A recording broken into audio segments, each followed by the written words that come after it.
Oh, hello, my paranormal peeps. This is Matt Harvey with Deep Woods Paranormal, and welcome back to another Deep Woods Paranormal podcast. This is the Bigfoot edition that goes out every Friday now. We also have a Monday edition where we just talk about anything paranormal, or we talk about cases that we just went on, or whatever. Wednesday now, Amanda has her own podcast, and she's talking ghost stories, and it's really interesting. She does a good job kind of talking about that in kind of a story way, and it's really cool. So on the last podcast, we discussed different names of Bigfoots.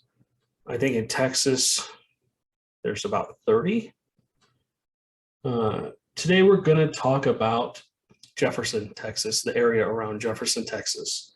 The reason being, it is a Bigfoot hotspot. It's very historical.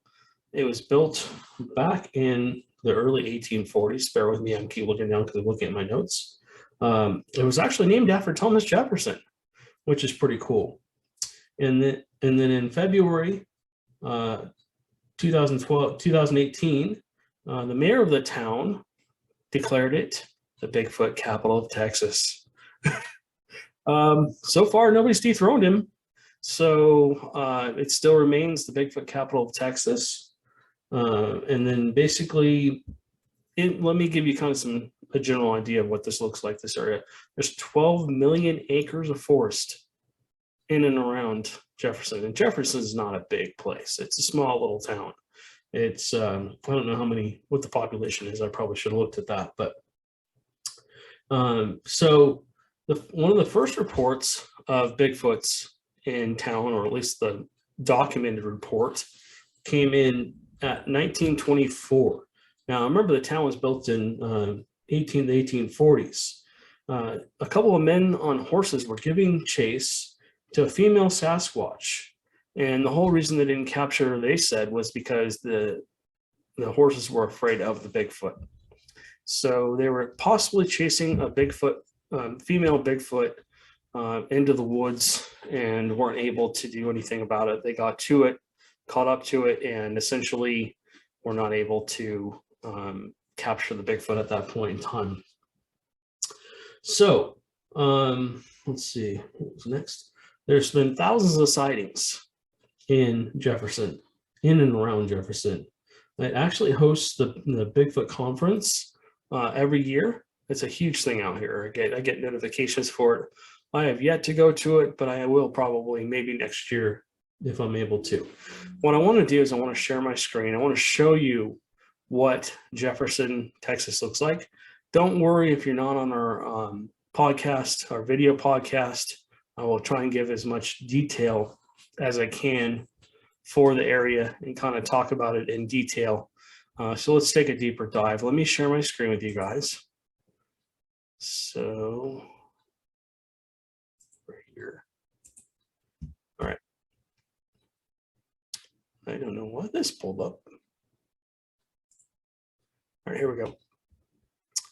So this is a group here in Texas. They do a pretty good job of documenting Bigfoots. And basically they are nice enough to share their reports online.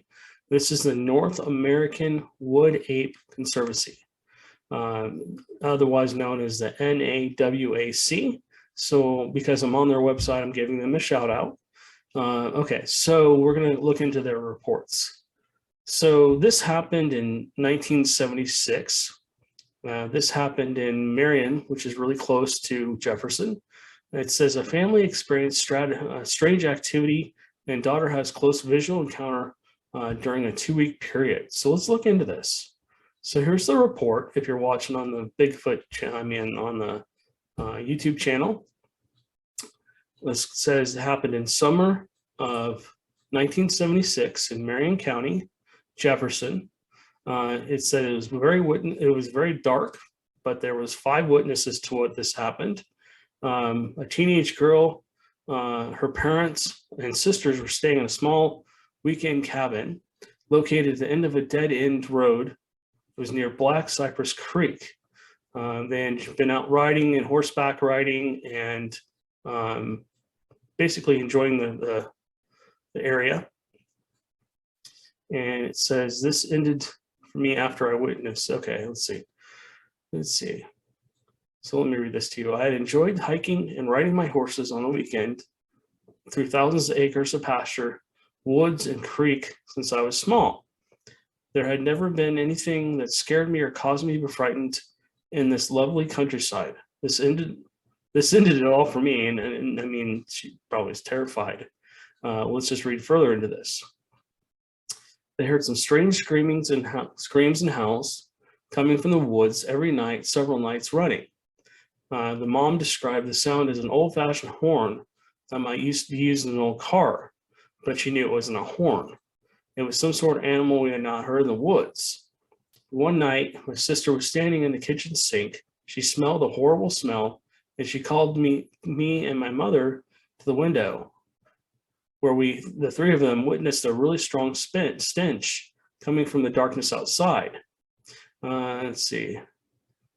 And we finally agreed that whatever had been making the noise was probably outside of the window, but nobody wanted to go outside. Later on, Mom went to bed and was startled as something pounded on the kitchen wall near the window. And that's another classic Bigfoot thing. Looking through windows, pounding on the sides of homes, probably trying to scare them out of there. Maybe it was being territorial. We ran to our mother who was sleeping in the bedroom, but she refused to investigate, thinking we were simply trying to scare her. So it says, not long after one night, I returned home late from the neighbor's house. It was very dark, and the family and I forgotten to leave the porch light on. I had to park the car approximately 30 to 50 yards from the house because of a locked gate. I sat in the car for approximately 15 minutes to adjust my eyes to the dark better, because I knew I had a long walk in the darkness to reach the steps, the front door. I got out of that car, approached the gate. I found that my family also forgot to leave the gate unlocked. Rather than fumble with the lock, I decided to simply crawl through the barbed wire fence. About the time I got one leg through, and was ducking down to pass through, I heard a looping sound, or of some sort, coming towards me down towards the fence. I could tell it was a large animal coming towards me, so I quickly got through the fence. And she said she thought it was a bear at first. Suddenly, a large dark figure loomed over me. It came to a stop about an arm's length away from me, and then bent over me as it basically was checking her out pretty much. She said she could tell it wasn't a bear, and actually felt the hot breath of the animal as it moved its head closer to her. I was startled. I started screaming frantically. Whatever it was became alarmed at my screams and ran away. As it ran away, my eyes were accustomed enough to see in the dark that she could see that it was running on two legs. She estimated it was very tall because I had no trouble bending over and looking down at me. My screams brought the family to the fence, where they helped untangle me from the barbed wire. That's terrible. And went inside for medical attention. So the physical evidence that they found at the scene was a dead calf, and they found footprints. They also found a hand or footprint, and they said I think this is a handprint.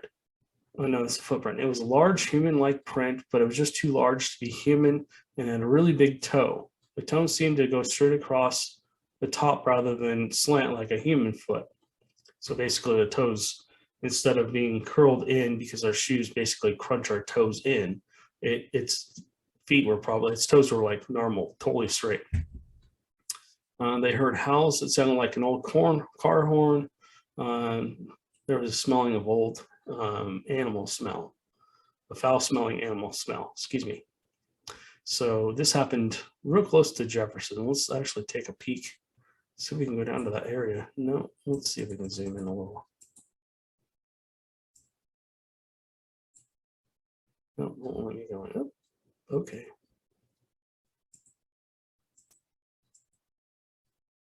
And that's as far as it'll let me go. But it looks like, okay, so there's no terrain out here. You can't, it's not satellite view. So you can't see whether or not there's forested areas around here. So what we're looking at is we're looking at the map at the bottom of the report. If you guys want to come on here, it's reports.woodape.org. And you can probably look at information in your area too. Oh, here we go. Here's satellite. There we go. Oh, wow. Look at that. Okay. Now we're cooking with gas. Probably went a little too far. Okay. So let's take a look at this area. So forest all the way around, basically with a kind of a clearing in the middle here. And then you look at it and you, I set the timer for 15 minutes. So bear with me. I'm probably getting pretty close to 15. Okay. So this is where she supposedly had her sighting. If you're watching this, it's a wooded area right next to a road. And then there's homes over to the left of the wooded area. It's kind of a big clearing. So I'm wondering if the Bigfoot decided to come in and basically maybe was chasing a hog, or maybe was chasing a deer. It says it killed a calf. I don't know if that's true or not, but this is probably farmland area. And then there's a big pond or something to the left of the homes. So maybe it was coming down to get a drink of water. Maybe this is a good area for a Bigfoot, believe it or not. I mean, people say, oh, they're not close to people. Yes, they are. They're a lot closer than you think. A lot of people don't report that. But okay, so let's look at this. So you got a little stretch of green here, which is, it looks small, but it's probably huge. I bet you this area is massive. And then, is that another creek over there? Nope, there's homes in here. This kind of reminds me of Joe's property. His area is all forested, and then everybody around him cleared their areas. But this could be farmland out here. Maybe that's where they found the dead deer. I'm sorry, the dead calf. You got a water source, another huge area of forest out here. It looks like it's untouched. And then you look out here, again, another huge area of forest. Here's another lake. So I'm guessing rivers probably run through that area too.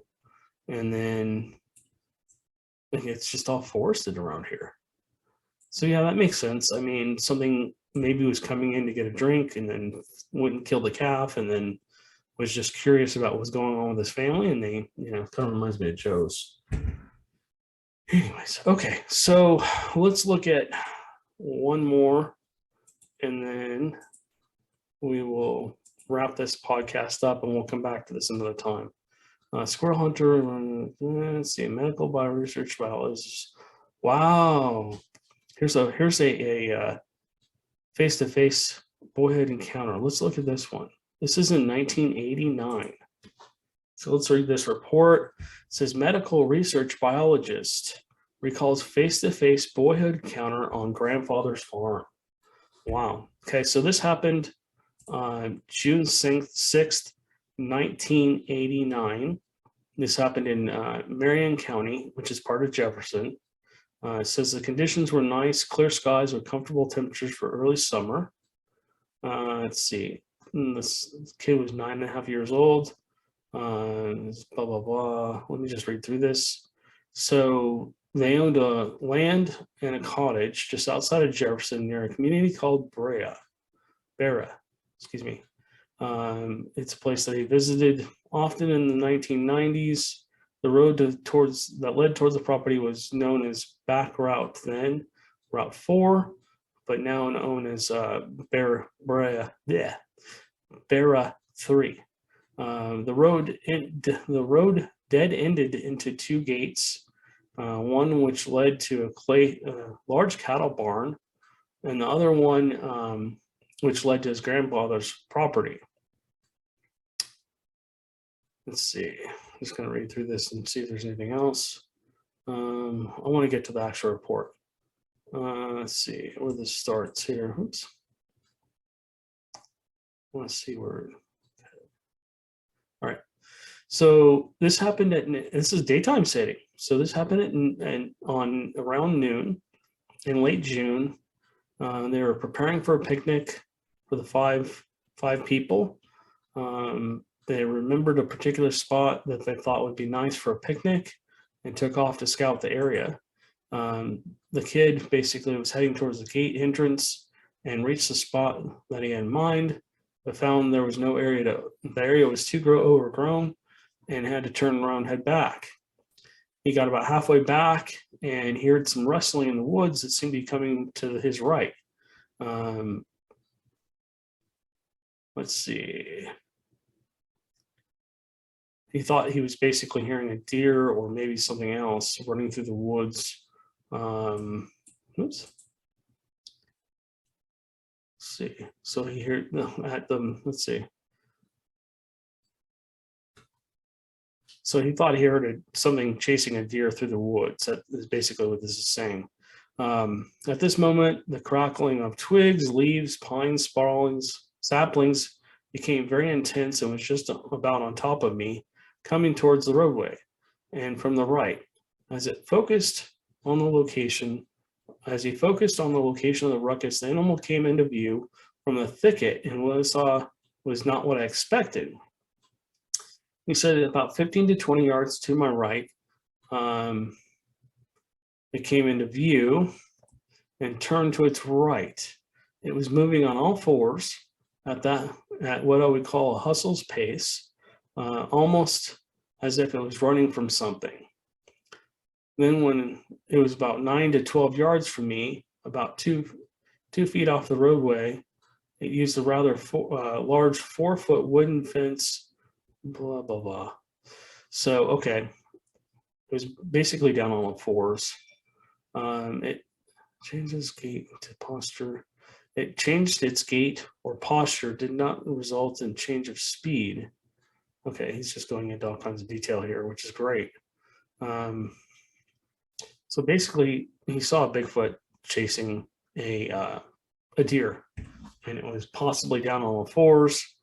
And then when it got to that gate, it basically maybe went up onto 2 feet. So I guess the sighting says it was about 7 to 8 feet away from him, and he was scared as hell. Of course, that's scary. A Bigfoot standing 7 to 8 feet away from you is gonna creep you out, probably. The creature seemed to just be startled to see me, and basically the creature didn't see him until it was right on top of him. It looks like. It says his facial expressions and body mannerisms told me he was caught off guard and seemed very apprehensive, as if I wasn't. He wasn't sure what to do. They locked eyes with each other for a number of seconds before he turned his upper torso back to his right, as if looking over his shoulder, shifting his weight onto his right leg. Now, for me, the Bigfoots I've ever seen, they don't really have a neck. So they have to either pivot some way and turn the whole upper body. And that's basically what he's describing. And then basically take a step or whatever to get their body turned around. So yeah, that basically fits a lot of what I've seen. As if considering to take off, only to turn back and lock eyes with him again. It did this twice. So essentially it started walking away from him and then basically turned back to make sure probably he wasn't being followed. The Bigfoot wasn't being followed. I've seen that exact same mannerism. It takes about 2 steps, and in the middle of the step, it basically turns its shoulders and its body, looks back at you, and then takes another, basically the next leg goes forward and it keeps going. So that makes sense. He seemed to be very curious about what the kid was doing. He basically had eye contact with it, which is amazing. I mean, that's a crazy thing. So if you guys want to read the rest of this, you can come down here and read it. They found footprints. I never revisited the area on foot again during that trip, and there was nothing in this world that I could have done got me out there either. Large footprints, however, have been found by myself and other family members on a couple other occasions in the same area. Okay, so they've heard some sounds too. They said it never made any vocalizations, nor did it smell a horrible odor. Okay, so they didn't experience that. I could better this across by speaking with somebody. I'm pretty confident the area's common wildlife could not have produced some of the calls, screams, and growling type noises we've heard in that place. So here's some additional observations. Says he basically tried to give a really honest testimony, essentially. So yeah, there's that one. All right, guys. Well, we'll continue into other parts of Texas here. This is just the Jefferson area. Let me show you Jefferson here. So this is Jefferson, Texas here, right here. If you're watching, you can see it. If not, Jefferson is on the Texas-Louisiana border. It was established in about the 1840s. It was actually named after Thomas Jefferson. One of the first reports in this area, let me zoom back in so you guys can kind of see. So this is like downtown Jefferson. This probably is very historical. It's probably a small town. It is considered to be the Bigfoot capital of the world. And so essentially there's been thousands of reports. There's actually a monument for Bigfoots down there. There's a statue that people go down and take pictures with and stuff like that. And that gullyway, I think they call it Sasquatch Lane or something like that, because they've seen Bigfoots come through there. In fact, you can actually go out on a hiking trail and they have other Bigfoots, not real Bigfoots, but fake Bigfoots out there as well that you can try and spot to kind of see if you can see them. Around the Jefferson area, there's 12 million acres of forest land, including Caddo Lake, which we should talk about separately. So I just want to make sure I didn't miss anything here. Let's see. They do host a Bigfoot conference every year, which is cool. No, I've not been to one, but I'd like to go. Okay, so you guys have a good one. If you're on our YouTube channel, please like and subscribe and hit that notification bell, that little bell down there, so you can see when we're getting new videos put up. If you're listening to our podcast, please download it for us. We appreciate that. We appreciate everybody listening and subscribing to our channels. Well, we do have a TikTok channel and we have a few other channels too, but we're on social media, Facebook, Twitter, all that stuff. If you guys want to follow us there, we do post quite a bit of content all over the place. So again, this is the Bigfoot, the Deep Woods Paranormal Bigfoot podcast for Friday. Monday, we'll have our normal podcast come out where we basically talk about anything paranormal. We talk about cases, we talk about, different things like that.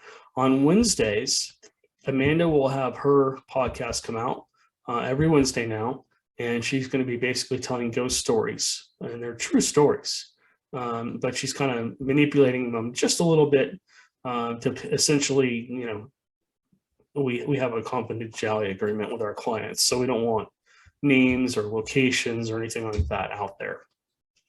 So anyways, thank you guys so much for listening. We appreciate you, and we will catch you on the next one here.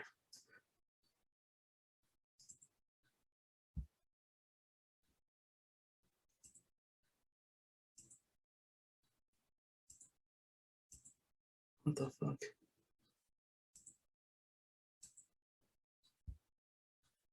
Return the fucking meeting, you piece of junk.